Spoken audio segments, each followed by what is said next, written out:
wherever you love, we welcome you. Good morning. Oh, come on, we all brave the outdoors. Good morning. Good morning. I'm so glad to see you all here outdoors. And those of you who are watching online, welcome to our virtual broadcast here at First Unitarian Church of Toledo. Just a couple of announcements today. If you are of the emailing variety, make sure you keep an eye on your inbox. There is some suspicious activity that seems to be from Reverend Tim. It is not from Reverend Tim. He will never ask you for money via email on that. Don't be doing that, so keep an eye out. A couple other announcements. Handbells will be rehearsing today at 1 o'clock in the Fellowship Hall. And there is a UU Film Club starting up. The first film, Leave No Trace, is available on Amazon Prime, Hulu, and in the DVD form over at the Toledo Lucas County Public Library. Watch the film on your own, and then the club will meet on Zoom at 2 o'clock on October 16th. So that's next Saturday at 2 to discuss. We've also got Trunk or Treat coming up on October 23rd.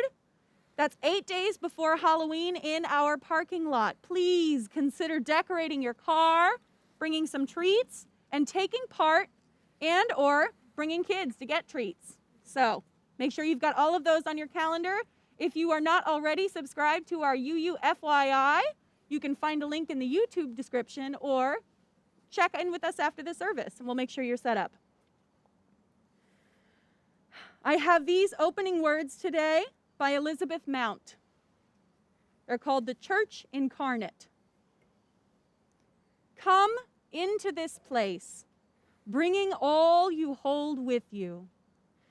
Though your heart be heavily burdened, whether you be on the brink of tears or burn with unquenchable rage, this community can hold you and your strongest emotions. Yes, even the messy ones are welcome here. Come in. If you sing just a bit too loud, if you hold still as statues and just breathe it in, if you sway to the music moving your soul, you are welcome. Come in and say amen when the Spirit moves you. Tell that preacher to preach, yes, that's right, tell us. Or close your eyes and quietly let your mind float free on the blessed words. Come into this place with every piece of yourself gathered up, and let us be the church incarnate. Let us bring forth the Spirit of all that we love by the words of our mouths and the doing of our hands, as we make sacred this time together. I want to say that today, because of the threat of rain, we have less equipment out here. I'm going to project as best I can. We're not using a microphone and PA system here. And you might consider this is just our way of inching our way back into the building. On this Sunday before Indigenous Peoples Day, we bring a land acknowledgement. We give thanks for the earth we are on at First Unitarian Church of Toledo and to the people who were here before us. We are thankful to the people of the Miami, Peoria, and the Haudenosaunee Confederacy and others for our presence here. And moving the chalice back a little bit, we don't know if it will stay lit through the service, but it's the ritual is the important part of this. This is the work of the congregation by Crystal Hogan. We light this chalice to honor our work, to celebrate our community, and to bring hope and determination to our mission in the wider world. And please join me in reciting the covenant. Love is the doctrine of this church. The quest for truth is its sacrament, and service is its prayer. This is our great covenant, to dwell together in peace, to seek the truth in love, and to help one another. Now this year we're adding an idea, a question or quotation into the services, words for you to think about. I want to call attention to the fact that we have lives of wonder.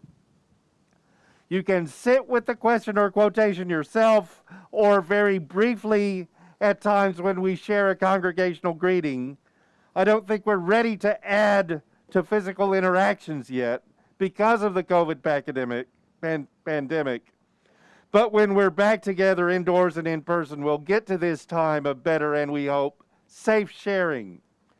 You might share your response with a friend or save it till coffee hour when you can have a longer conversation. We might not have a new quotation every Sunday, but we do want to situate ourselves in a state of wonder. And I invite you to look for quotations and questions that we might use in future weeks. And I appreciate that Julia McGee gave me a stack of quotations today. Send them to me, please, by email, real mail, or text. Today, for our Life of Wonder idea, I bring a Facebook post from someone called Sierra, archivist project manager, not a Sierra whom we know. She wrote, I saw somewhere earlier, go be your favorite self. We are used to higher or best, but favorite leaves room for grace. I'm going to be the version of myself that I like right now in this moment. And as we begin our opening hymn, number 404, I would like to remind you all of that sense of grace and challenge you to think, when was the last time you enjoyed being an amateur at something? I am not a guitarist. We will do our best. This is What Gift Can We Bring?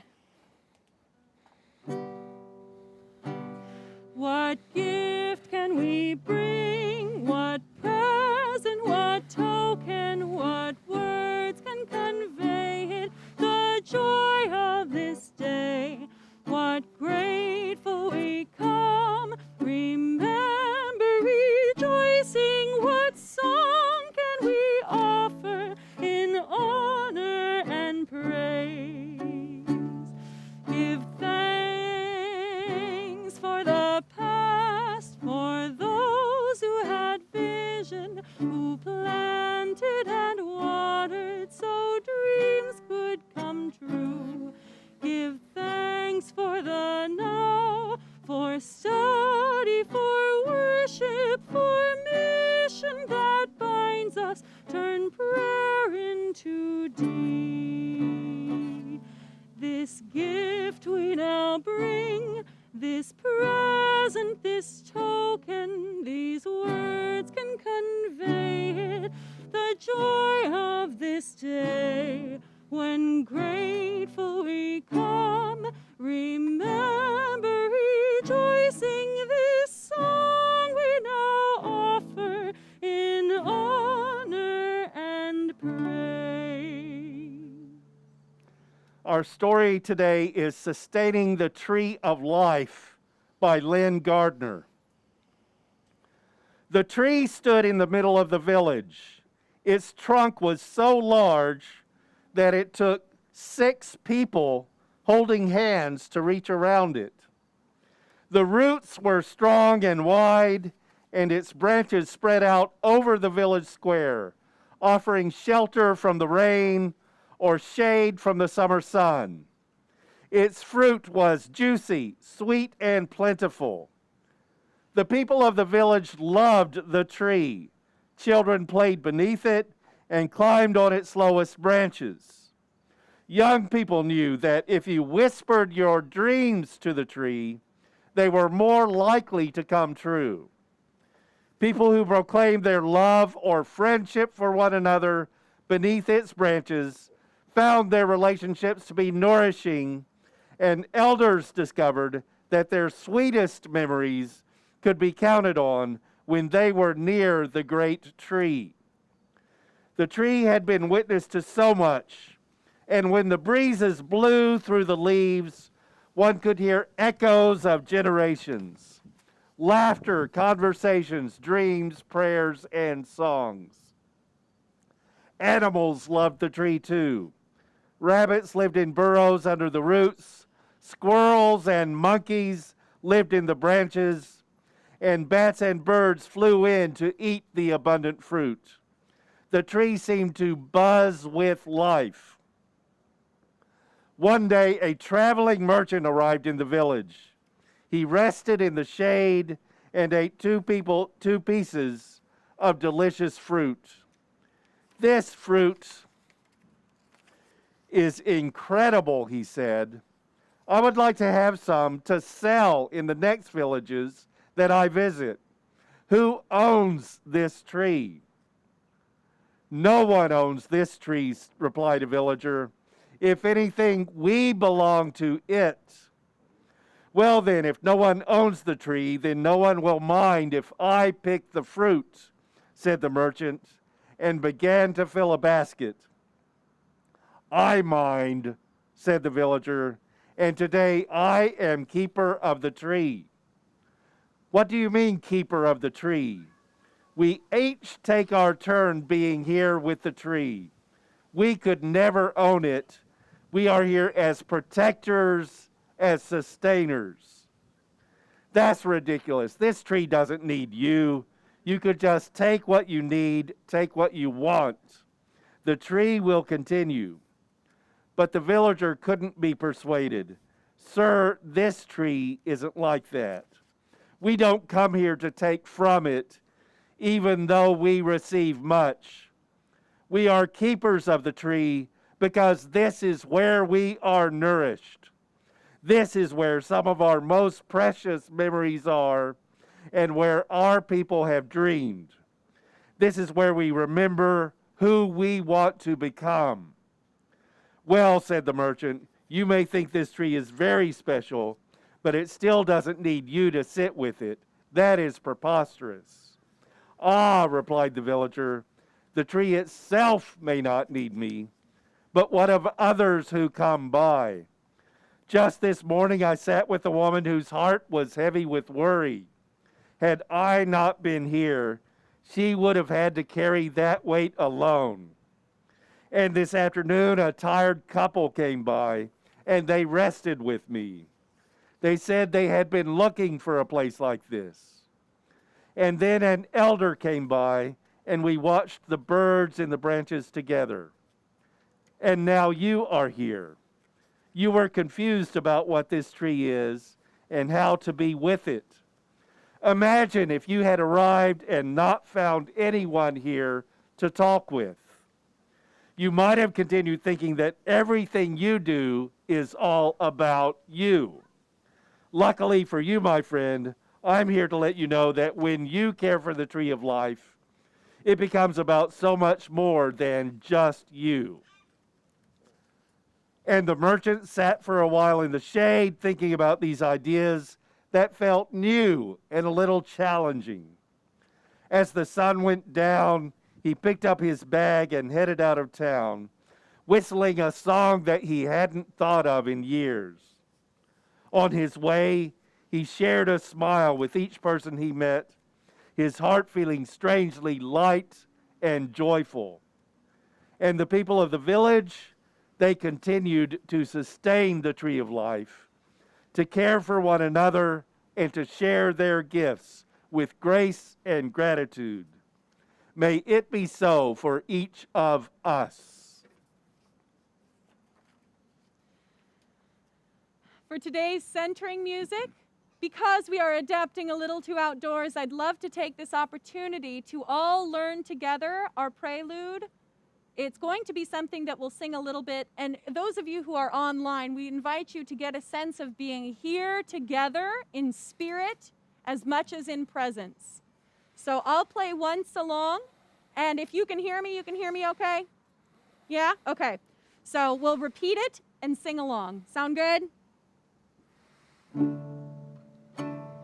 We are here together in this holy moment, and we're grateful for the winding road that brought us to this place. We are here together in this holy moment, and we're grateful for the winding road that brought us to this place. One more time. We are here together in this holy moment, and we're grateful for the winding road that brought us to this place.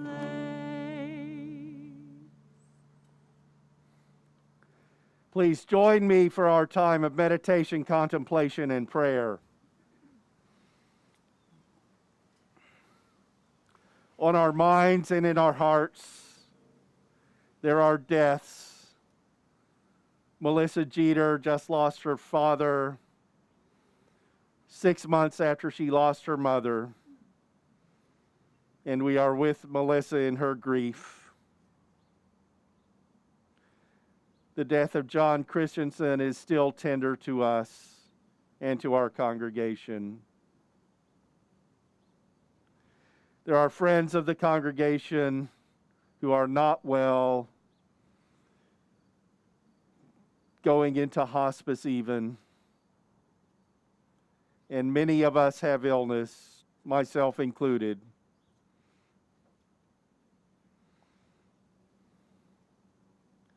And yes, there is a continuing pandemic of COVID-19 that we hope to turn the corner on soon. We've already had one hope and just met more of the corner, I think. There are also some with good health. And let's remember that life is not easy. We will all have illness, and we hope we will all have good health too.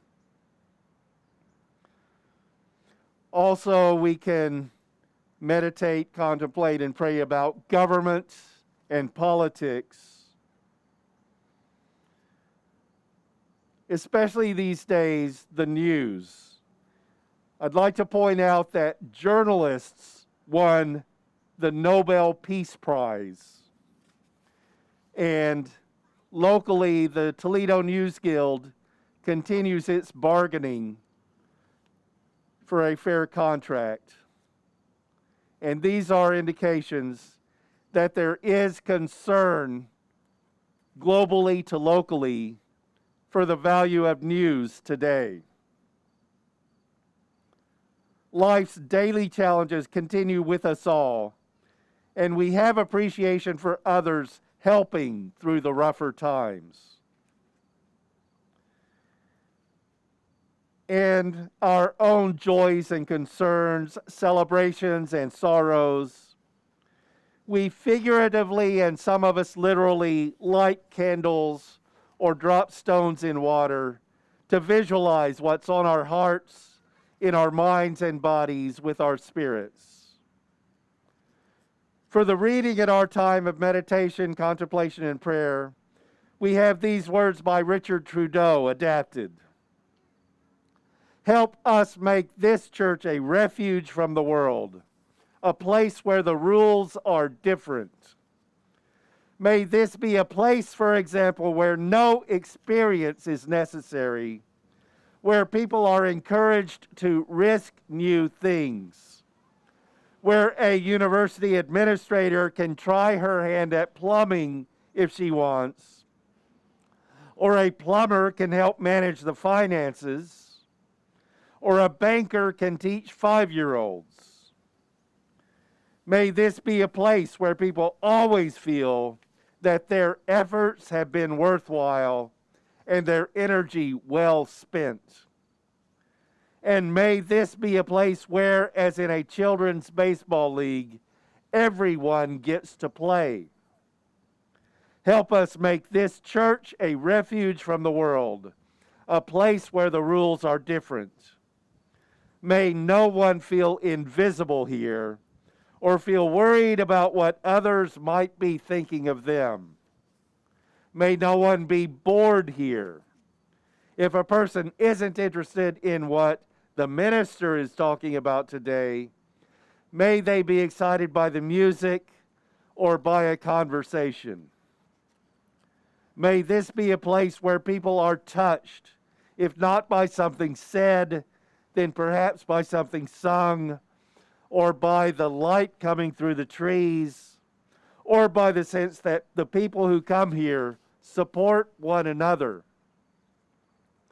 May this be a place where everyone feels safe, safe to follow their thoughts wherever they lead, safe to believe whatever they must, and safe to share whatever is on their minds and whatever is in their hearts.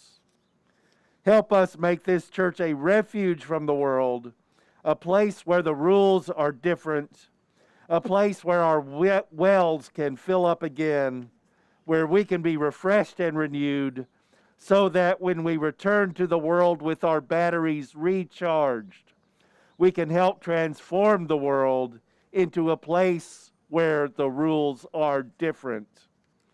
Amen. And let's observe 1 minute of silence.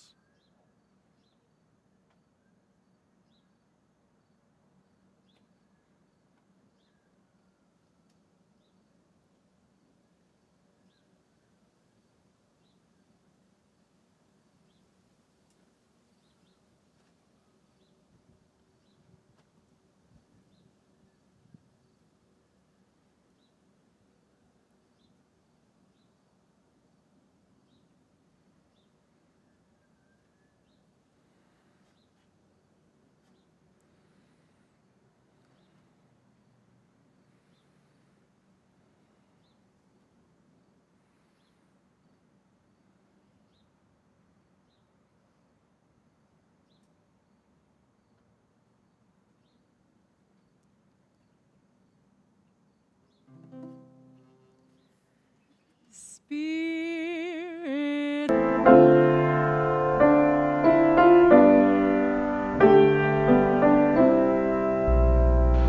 Spirit of life, come to me, sing in my heart all the strength of compassion. Blow rise in the sea, moving the hand, giving life the shape of justice. Rose, holy rose, wings set me free. Spirit of life, come to me, come to me. By Nancy Schaefer. It's called Prayer for This Church. May each one among us have skin that longs to touch other skin, fingertips that long for other fingertips, or whole hands and even arms, bodies that want to stand next to other bodies, not alone, while singing and bending, stirring soup.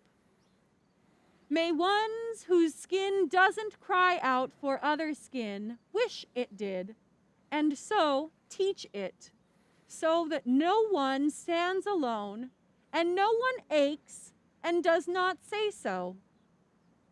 May our doors be so open it is drafty inside, And people sometimes shout because noises without come also within. May those sheltered here sometimes cry, all at once, letting tear water clean what words by themselves cannot. In silent times, may everyone present hear everyone else breathing and know this is not separate from how the world breathes all night.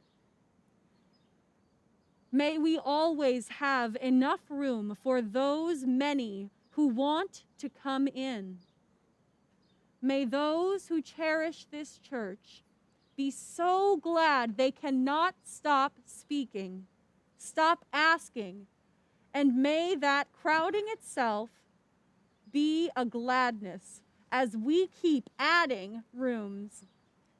May we notice each one who is new and invite her to stay.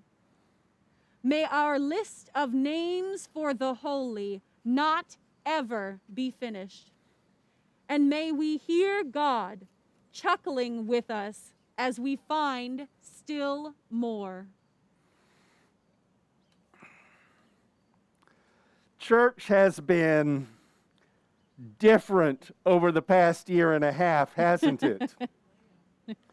It's going to stay that way for a little bit longer, as we won't meet indoors in person until our area's response to the COVID-19 pandemic shows greater involvement, such as vaccinations being available to younger children, and possibly not until the numbers of disease encounters are as low as they were before the Delta variant threw the progress askew. Know that our COVID-19 task force is continuing to monitor the situation and is making month-to-month decisions about how we can use the building and return to in-person activity. As church has been different, there's a different multiple meaning to the title of today's talk. Church service can mean just what we're having right now, a Sunday assembly. And the Sunday service is really the centerpiece of our church community. As the quotation on the cover of the order of service states, it's also the service of the church, what we do in the larger community in the world. But church service is also your service to the church, physically, financially, emotionally, in some parts through body, mind, and spirit. And today in our church service, I'm bringing up the aspect of financial support as church service. Yes, surprise, for our final outdoor service, which brings many of you here in person. Even with the threat of rain, we've got more than 30 people here. You get a sermon in which I talk about money. Over the next week, we switch into active time for our annual stewardship campaign, when you'll be making your pledges for the 2022-2023 church year, which begins July 1st, 2022. Why do we do this in 2021? We really need time to plan well and to set a realistic budget. We do ask for a lot. That First Unitarian be a major part of your financial giving. That this be the nonprofit at the top of your list. But really, we hope that First Unitarian is important to you, and it's worth more to you than a periodical subscription or your supporting public media. This is a place where you're the primary funding source. We have congregational polity, so you're the people who own the church, not the Unitarian Universalist Association. And you make the decisions through your votes as a member, as well as supporting those choices with your contributions and donations and pledges. And we set our budgets based on what you indicate that you'll give for the fiscal year, which means it's important to set an amount and commit to it. We know that people have times of good and times of need, and we don't set a minimum pledge or a maximum. But a pledge and paying it is important to be a member in good standing. Some people can give a lot, and we appreciate that. And we hope that your values that prompt you to be a major supporter continue, and that you'll increase just a little bit. Some can't give much at all, and rather than not making a pledge, make a minimum one and aim to give more when your conditions improve. You don't have to stop giving just because you've paid what you pledged. What will we need to do to be better situated financially? Yes, bring new members in, which means we need to orient ourselves to welcoming the visitor and inviting the visitor into our circles. Some of us have been supporters of the congregation, defined in our bylaws as making a pledge, but haven't signed the membership book. And I encourage you to sign our membership book, continue to pledge, and be a full-fledged member, which brings the ability to vote in our congregational meetings and some privileges about use of the building and some ceremonies too. Maybe you thought that by giving you were a member, but the book part passed you by. And that's easy to fix. Others I know have conscientious reasons for pledging but not joining, and we respect that, but let us ask anyway. Also, we need as many in our congregation as possible to take on positions of leadership. You don't have to be a leader already, as we'll be giving leadership development activities. Join a group, team, circle. We try not to call them committees, even if you don't yet take on a leadership position. This is a church that's yours, not just that's provided for you. For some of you, leading or being on a crew is related to your career because you really love what you're doing and you got to do that for a living, and you can give your expertise to the Toledo Unitarians too. Part of today's setup is I'm also the aisle, so we do what's needed. And if you're a younger member, you might be exploring possible careers, and doing that work for your church means you get some exposure to it and mentors. And if you're retired, you might have a bit of a return to what you did for a living for a long time for your volunteer work, if that's the route you choose to take. For others, it will not be connected in any way to your day job, and you'll be exploring what serves your heart. That's all valuable to us, as we want breadth and even new ways, not a limited, this is the way that we do it. Being part of our Sunday activities is important. It's not required. There are many ways to serve as a member, but the Sunday service is kind of our core offering and activity. So if you're not a regular, please at least be a sometimes so we can be together. And maybe once we're back to in-person meetings, we could meet at coffee hour. Yes, pledging and doing your best to keep that financial commitment are the primary ways of supporting First Unitarian. There's no getting around that.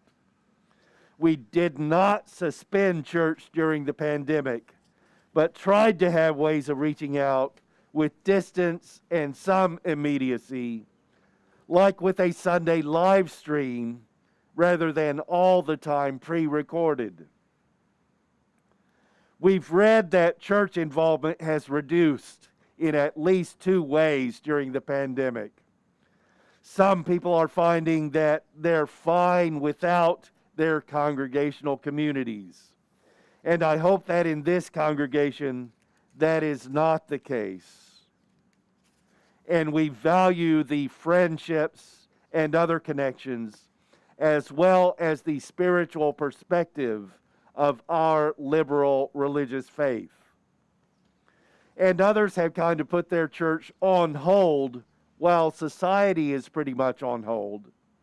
And we might suffer a bit more from that because we're being cautious about getting back together rather than taking more chances of exposure to COVID in our building.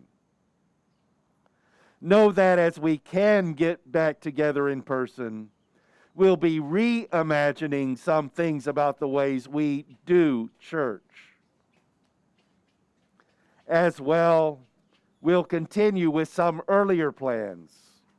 Hi. Come on by. Hi.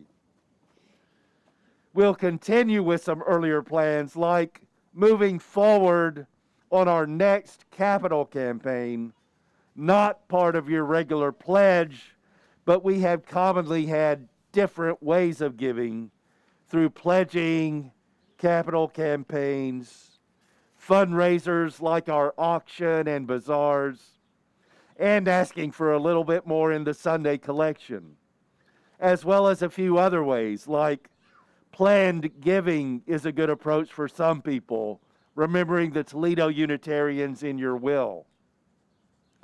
We don't try to get all the money to make the church function from you. Hence our public fundraisers and a few rare grants we can qualify for. But your financial commitment is what we use for our budgeting. So please, as our stewardship volunteers contact you, be generous, be nice, and get the paperwork back to us soon so we can plan better.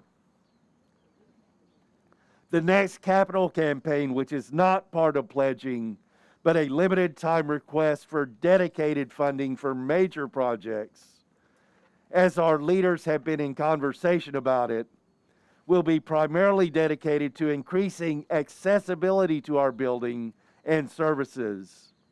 Even though this is a one-level building and you see aspects of accessibility in signage, there's still much to go for true access. And renovation of the sanctuary for greater variety and more uses of that space.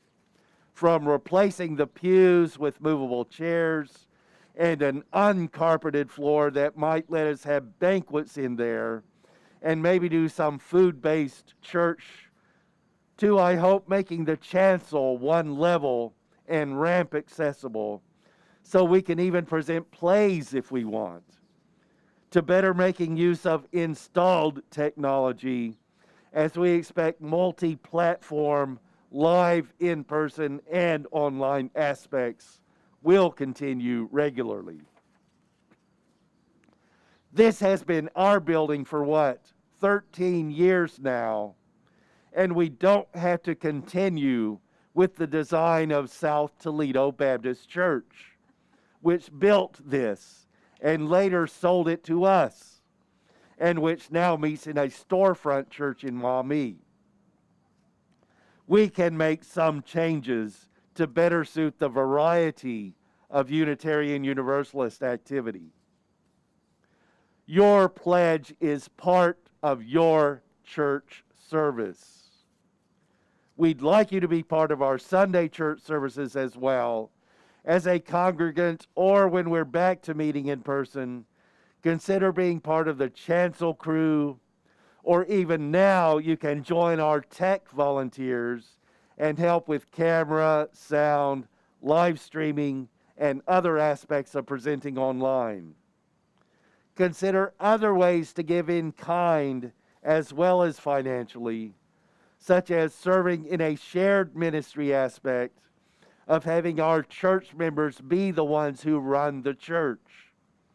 And honestly, that's a bit more important while I'm having my current cancer experience treated.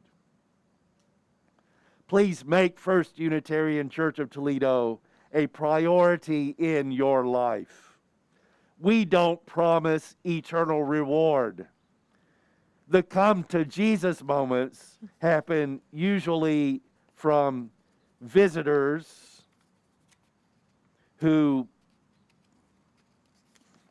don't comprehend our acceptance of world religions and the individual spiritual journey that can even mean we can be good without a belief in God, but we can also respect that others have God and a particular theology and dogma for their spiritual centering.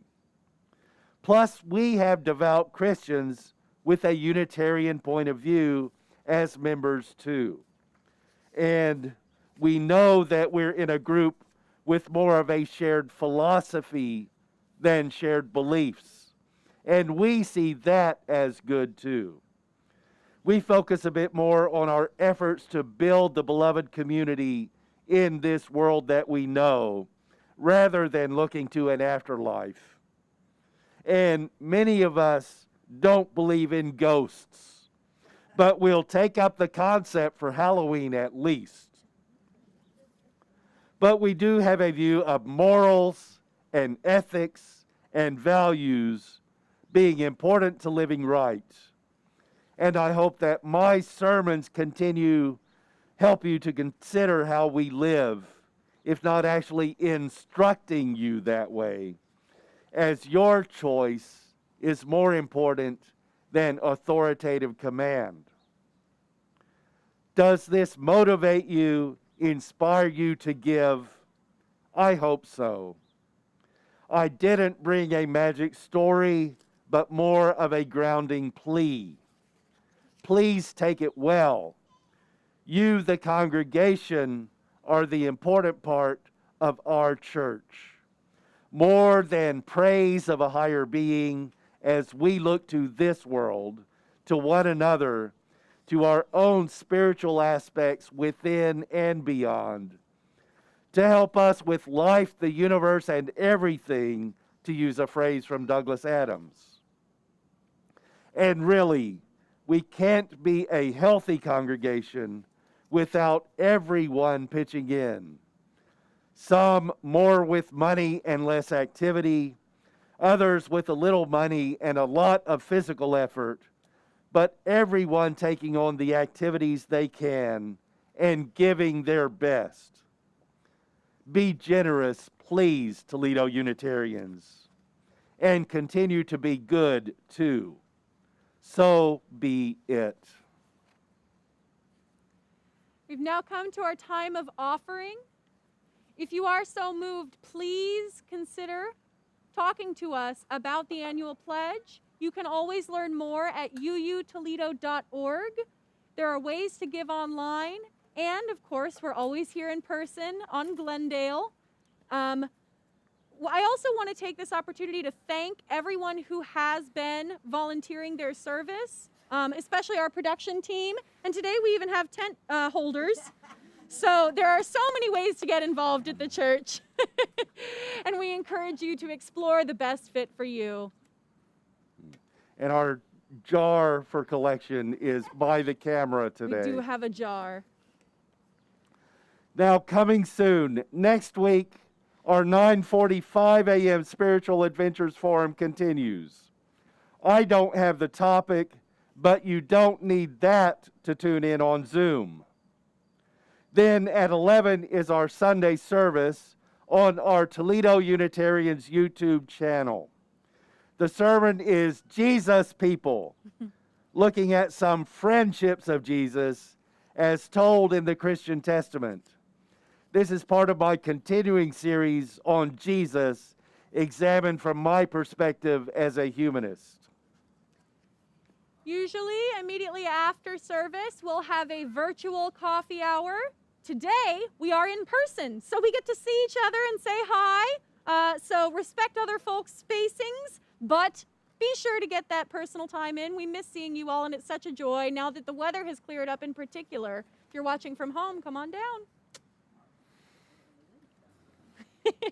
I have these closing words today by Michael A. Schuler. If you are proud of this church, if you are proud of this church, become its advocate. If you are concerned for its future, share its message. If its values resonate deep within you, give it a measure of your devotion. This church cannot survive without your faith, your confidence, and your enthusiasm. Its destiny, the larger hope, rests in your hands. Today, as we look to the chalice once more, we send the flame of Unitarian Universalism and the Toledo Unitarians into the community, knowing that we are stewards of much more than just this congregation. And we hope the flame will make for better stewardship of Greater Toledo and the world. And we're ending with a video postlude with Bonnie Rowe playing a hymn medley. So for us, that ends our in-person service. Thank you for being part of the service today. So be it. Hi, a pepper.